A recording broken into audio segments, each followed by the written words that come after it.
नमस्कार, आप सभी का द हिस्ट्री यूट्यूब चैनल में हार्दिक स्वागत है और मैं हूं विकास टेकरे। दोस्तों, हमारा आज का विषय भले ही आज की सुर्खियों में ना हो, लेकिन यह भविष्य का एक बड़ा मुद्दा बनने वाला है, इसलिए कृपया कर गौर फरमाइएगा। दोस्तों, आज का विषय है सम्मान। अगर किसी महिला के साथ रेप होता है तो उसे रेप माना जाता है, लेकिन अगर यही घटना किसी पुरुष या फिर किसी समलैंगिक व्यक्ति या महिला के साथ हो तो उसे रेप क्यों नहीं माना जाता है। आपको जानकर यह बेहद हैरानी होगी कि भारत में यह कानून है कि अगर किसी महिला के साथ बलात्कार होता है तो उसे 20 साल की सजा और भारी जुर्माना होता है। अगर किसी 12 वर्ष से कम उम्र की बालिका के साथ बलात्कार होता है तो उसे पॉक्सो एक्ट के तहत उम्र कैद या फिर मौत की सजा सुनाई जाती है और जुर्माना भी होता है। लेकिन आपको जानकर बेहद हैरानी होगी, अगर किसी पुरुष या फिर किसी समलैंगिक के साथ बलात्कार होता है तो भारतीय संविधान में ऐसी सजा के लिए कोई भी प्रावधान नहीं है। आपको बता दूं कि अगर किसी पुरुष के साथ कोई महिला धोखा देती है या फिर शारीरिक संबंध बनाकर उसे छोड़ देती है तो वो केवल उसे संविधान की धारा, इंडियन पेनल कोड की धारा 420 और 454 के तहत धोखाधड़ी का केस बस कर सकता है, ना कि वो रेप का केस कर सकता है। और कई वर्षों से यहाँ पहल हो रही है कि महिलाओं के साथ बलात्कार को सम्मान का नजरिया न देकर उसे एक शारीरिक हिंसात्मक कार्यवाही के रूप में देखा जाए और इसकी सजा को बढ़ाया जाए। लेकिन हम इस बात को गौर नहीं करते हैं कि जो महिलाओं के साथ होता है वो कहीं ना कहीं पुरुष के साथ ही भी होता होगा। हम यह नहीं कहते कि जो जितना बड़े स्तर पर महिलाओं के साथ होता है उतने ही बड़े स्तर पर पुरुषों के साथ भी होता होगा। हर किसी के साथ नहीं होता, पर किसी न किसी के साथ भी तो होता होगा। एग्जाम्पल के लिए, अगर हम में से किसी के साथ 4-5 महिला ने मिलकर गैंग रेप कर दिया तो आप केवल उन पर धोखाधड़ी का केस बस कर पाएंगे, ना कि रेप का केस, और उन्हें मुश्किल से 4-5 साल की सजा होगी। धोखाधड़ी में सिर्फ 10 साल की सजा होती है, वो भी अधिकतम, और महिलाएं हैं तो फिर तो उन्हें 10 साल मुश्किल है, 2-3 साल और जुर्माना बस।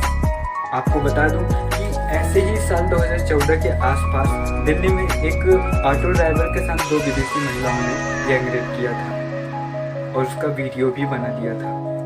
आपको जानकर बेहद हैरानी होगी कि 2016 में कर्नाटक हाई कोर्ट में ऐसी ही एक अपील आई थी। मैं आपको इससे जुड़ी बातें और आगे बताऊंगा। पहले एक मज़ेदार स्टोरी सुनाता हूँ, यह बिल्कुल रियल है। कर्नाटक के एक नागराजू नाम के व्यक्ति को अपने ही गांव के एक पंडित की लड़की से प्यार हो गया। दोनों में दोस्ती हुई, लड़की ने प्रपोज किया, लड़के ने हाँ कर दिया। धीरे धीरे दोनों में शारीरिक संबंध बने और शादी करने का वादा हुआ। लेकिन जब लड़की को चेन्नई में एक बड़ी नौकरी मिल गई तो उसने लड़के को छोड़ दिया और दूसरी शादी कर लिया। इससे दुखी होकर लड़के ने कर्नाटक हाई कोर्ट में याचिका दायर की। उसके अंतर्गत उसने कहा था, संविधान की धारा 420 और 506 और ST/SC अधिकार संरक्षण अधिकार अधिनियम 3 की 1 खंड के तहत उसने याचिका दायर की थी कि महिला को सजा मिले, मगर उसकी याचिका को खारिज कर दिया गया। तो ये हाल है भारतीय पुरुषों का। और आगे बताता हूँ। दोस्तों, एक बार फिर बताना चाहूँगा कि भारत में पुरुष के साथ रेप को लेकर कोई भी कानूनी प्रावधान नहीं। हालांकि अगर कोई महिला शादी का झांसा देकर किसी पुरुष के साथ शारीरिक संबंध बनाती है तो पुरुष उसके खिलाफ धोखाधड़ी का केस करने का अधिकार रखता है। इससे पहले आपको बता दूं कि सेक्सुअल क्राइम को जेंडर न्यूट्रल बनाने की भी मांग कई बार उठ चुकी है। साल 2013 में सुप्रीम कोर्ट के सीनियर एडवोकेट और सांसद KTS तुलसी ने सेक्सुअल क्राइम को जेंडर न्यूट्रल बनाने के लिए राज्यसभा में एक प्राइवेट बिल भी पेश किया था। साथ ही दलील दी थी कि सिर्फ महिलाएं ही नहीं, पुरुष और ट्रांसजेंडर भी रेप के शिकार होते हैं, लिहाजा इस संबंध में कानून बनाने की ज़रूरत है। दोस्तों, आपसे इतना कहना चाहूँगा कि जो हमने बातें वीडियो में की है या फिर और भी नई जानकारियाँ, जैसे कि भारत में पुरुषों की सुरक्षा को लेकर क्या कानून है और भी कई चीज़ें जो आप जानना चाहते हैं तो आप डिस्क्रिप्शन में पढ़ सकते हैं। दोस्तों, वीडियो के अंत में बस इतना ही कहना चाहूँगा कि समानता वो नहीं होती कि किसी एक पद को या फिर किसी एक वर्ग को ऊंचा उठा दिया जाए। समानता वह होती है जब दोनों वर्ग को बराबर लाया जाए।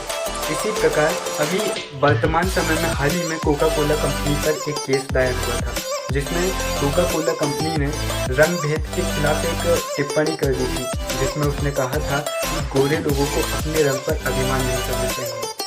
हालांकि ये सही थी, लेकिन उन्होंने फिर इससे गोरे लोगों ने यह विद्रोह खड़ा कर दिया कि हमें बेहद नीचा दिखाया जा रहा है। वैसे ही कुछ वर्षों में ऐसा होने वाला है कि पुरुष भी ऐसा ही करने वाले हैं। इसलिए हमें ज़रूरत है कि हम महिलाएं और पुरुष दोनों का ही सम्मान करें और दोनों वर्गों को बराबर समझें और उन्हें बराबर आरक्षण दें। वीडियो के अंत में बस इतना ही कहना चाहूँगा, कर्म के पास न कागज़ है न किताब है, लेकिन फिर भी सारे जगत का हिसाब है। जय हिंद।